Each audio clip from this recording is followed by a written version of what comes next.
Hi friends, என்னுடைய சேனலை பார்த்து தொடர்ந்து ஆதரவு கொடுத்து கொண்டு இருக்கக்கூடிய நல்ல உள்ளங்களாகி உங்களுக்கு என்னுடைய நன்றி நான் தெரிவிச்சுக்கிறேன். இன்றைக்கி நம்ம என்ன பார்க்க போகிறோம் அப்படின்னா, நம்முடைய மொபைலை எப்படி டிவி ரிமோட்டாக கன்வெர்ட் பண்ணி ரிமோட்டே இல்லாமல் டிவியை நம்முடைய மொபைலில் கண்ட்ரோல் பண்ணுறது, இயக்குவது அப்படின்னு குறித்து தான் இன்றைக்கி நம்ம பார்க்க போகிறோம். அதுக்கு முன்னாடி நம்முடைய தமிழ் அப்பாஸ் யூடியூப் சேனலை சப்ஸ்கிரைப் பண்ணாங்க, மறக்காமல் சப்ஸ்கிரைப் பண்ணிடுங்க. சப்ஸ்கிரைப் பண்ணவங்க அது பக்கத்தில் ஒரு பெல் சிம்பிள் இருக்கும், அந்த பெல் சிம்பிளை கிளிக் பண்ணிக்கோங்க. நம்முடைய சேனலில் எப்போல்லாம் ஒரு புது டெக்னாலஜி வீடியோஸ் போடுறோமோ அதை உங்களுக்கு உடனே நோட்டிஃபிகேஷனாக வந்துடும். வாங்க இந்த வார வீடியோக்குள்.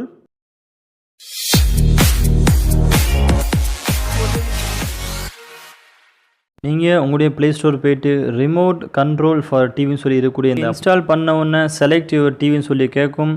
இதில் ஏகப்பட்ட டிவியுடைய டைப்ஸ் கொடுத்துருப்பாங்க. அதில் உங்களுக்கு எந்த டிவி டைப்ஸ் தேவையோ அதை நீங்கள் செலக்ட் பண்ணிக்கோங்க. உதாரணத்துக்கு நான் இப்போ எனக்கு சாம்சங் டிவி வேணும் அப்படின்னா நீங்கள் சாம்சங் டிவி செலக்ட் பண்ணிக்கோங்க.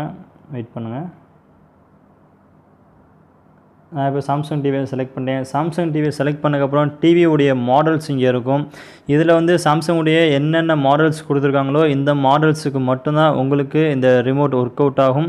இதில் இல்லாத மாடல்ஸ்க்கு கண்டிப்பான முறையில் இது ஒர்க் அவுட் ஆகாது. உங்களுடைய டிவி என்ன மாடல் அப்படிங்கிறத நீங்கள் கூகுளில் சர்ச் பண்ணாலே உங்களுக்கு கிடச்சிரும். ஸோ நீங்கள் சர்ச் பண்ணிட்டு இப்போ என்னுடைய டிவியுடைய கோடு இது இருக்குது. இதை நான் கிளிக் பண்ண உடனே ஆட்டோமேட்டிக்காக அதுவாகவே எல்லாமே ரிசீவ் ஆகிரும். லோடிங் ஆனோடனே நம்ம டிவியில் இருக்க எல்லாமே சைடில் கொடுக்க மாதிரி எல்லாமே கோடுகள் எல்லாமே அப்சர்வ் ஆகிரும். அப்சர்வ் ஆனோடனே நீங்கள் ஸ்டார்ட் கொடுங்க. ஸ்டார்ட் கொடுத்த உடனே உங்களுக்கு உங்களுடைய ரிமோட் ஒர்க் ஆக ஆரம்பிச்சிடும். இந்த மாதிரி ஆப்ஷன் வர ஆரம்பிச்சிடும். ஸோ இதில் உங்களுடைய டிவி நீங்கள் கண்ட்ரோல் பண்ணிக்கலாம். மிக குறிப்பாக முக்கியமான ஒரு விஷயம் என்ன அப்படின்னா, இதில் என்ன டைப்ஸ் கொடுத்துருக்காங்களோ அந்த டைப்ஸ்க்கு உண்டான டிவிக்கு மட்டும், டிவியுடைய மாடலுக்கு மட்டும் தான் ஒர்க் ஆகும். உங்களுடைய மாடல் என்னென்னு தெரிஞ்சுக்கணும். கண்டிப்பாக முதல்ல கூகுளில் போய்ட்டு நீங்கள் சர்ச் பண்ணி உங்களுடைய மாடல் நீங்கள் தெரிஞ்சுக்கோங்க. ஆரம்பிச்சிடும். நீங்கள் உங்களுடைய ரிமோட்டே இனி தேவையில்லை. உங்களுடைய மொபைல் மூலமாகவே ஆட்டோமேட்டிக்காக உங்களுடைய டிவியை நீங்கள் கண்ட்ரோல் பண்ணலாம்.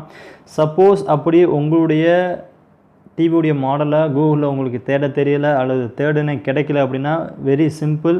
இப்போ நீங்கள் பார்த்தீங்கன்னா இந்த செட்டிங்ஸை கிளிக் பண்ணுங்கள். ரைட் மேலே கார்னருக்கு செட்டிங்ஸை கிளிக் பண்ணால் சூஸ் டிவின்னு சொல்லியிருக்கும்.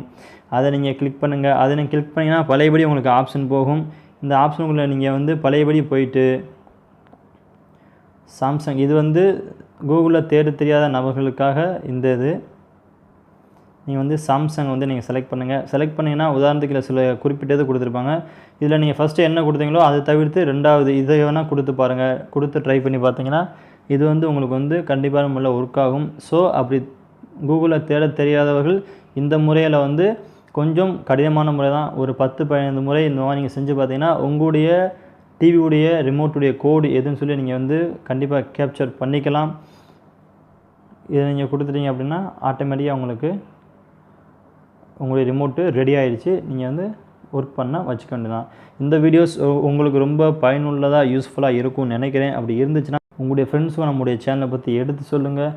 இதுபோல் பயன் தரக்கூடிய இன்னொரு வீடியோவில் உங்களை சந்திக்கிறேன். Bye friends.